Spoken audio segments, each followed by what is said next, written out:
Start in 1880s Japan. The Boshin War is over, the shogun is ousted, and the samurai class has been formally abolished. The men who spent their entire lives mastering warfare are suddenly unemployed relics in a country rushing toward the 20th century. Without the samurai to practice and pass it on, their native system of hand-to-hand combat, Jujutsu, is fracturing. Hundreds of specialized, lethal styles are rapidly bleeding out and fading into obscurity. Contrast that decay with the capital. Tokyo is industrializing at breakneck speed, expanding so fast that the newly formed Tokyo Metropolitan Police are completely overwhelmed trying to maintain order in the streets. Desperate for a way to train their officers in non-lethal crowd control and arrests, the police force hires the only men available who know how to fight, surviving old guard samurai, including hardened veterans of the infamous Shinsengumi death squads. Because of that single hiring decision, the survival of Japan's ancient martial arts is suddenly tethered to a lucrative government contract. Whoever trains the police gets to define the future of combat. The undisputed heavyweights competing for that contract are the massive Totsuka Yoshin-ryū school and its vanguard, battle-tested veterans like Matsugoro Okuda. These men have actively killed people on the battlefield. Then there is the challenger. In 1882, a 22-year-old university-educated intellectual named Jigoro Kano opens a tiny school called Kodokan. His student roster isn't made up of soldiers, but a handful of scrawny college kids. Kano makes an audacious claim.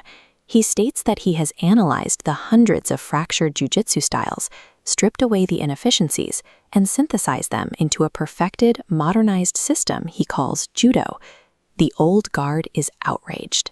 To the veterans, Kano's creation is a sterile, academic exercise cooked up by a civilian, a watered-down theory completely divorced from the grim reality of violence. To settle the dispute, the Tokyo police chief proposes a brutal, minimal-rules tournament at the Yayoi Shrine. The surviving veterans will fight the college students. The winner takes the police contract. This tournament serves as an existential proxy war between Japan's blood-soaked history and its educated, modernized future. Heading into the tournament, the obvious question is how a dozen university students could possibly survive inside a ring with professional samurai killers. The answer lies in Kano's methodology. He didn't invent techniques from scratch. He dissected the older styles and threw out any move that relied purely on brute strength or lethal intent, replacing them with the laws of physics. He anchors his system on kuzushi, balance breaking. Instead of muscling opponents, you manipulate their center of gravity outside their base to throw them using their own momentum. Kano also abandons memorizing static forms, forcing students to train through constant live sparring with resisting partners. By testing their balance-breaking techniques against active resistance every single day, Kano's smaller, physically weaker practitioners learn to reliably outmaneuver much larger men. Kano has engineered a combat algorithm optimized for rapid learning, pressure testing, and absolute physical efficiency. When the teams line up at the Yayoi Shrine, the visual mismatch is staggering. The Kodokan students look like frail kids staring down battle-scarred giants who outweigh them by dozens of pounds. The defining clash pits the massive samurai veteran Matsugoro Okuda against Kano's top student Shiro Saigo, a remarkably small and nimble fighter who immediately begins using Okuda's heavy momentum against him. Rather than getting crushed, Saigo slips out of the veteran's grips, repeatedly throwing the giant to the floor. Finally, Saigo catches Okuda perfectly, launching him into the air and knocking the veteran completely unconscious. The rest of the matches are just as grueling.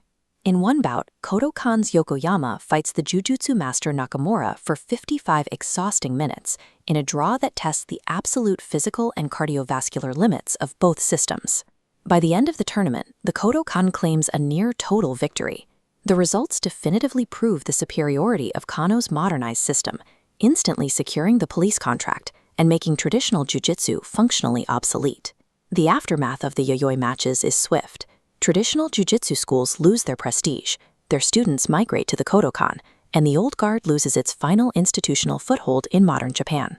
But Matsugoro Okuda, the massive samurai who was knocked unconscious in front of his peers, does not hold a grudge against the system that bested him. Instead, Okuda fully embraces it.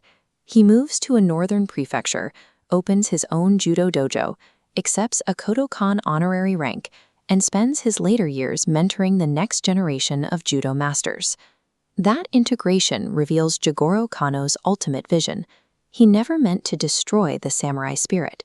He wanted to preserve its discipline and technique by adapting its chaotic violence into a structured, modern educational framework. By filtering the lethal combat of the battlefield through the strict laws of physics and education, Kano's judo managed to save Japan's martial heritage and turn it into a global phenomenon.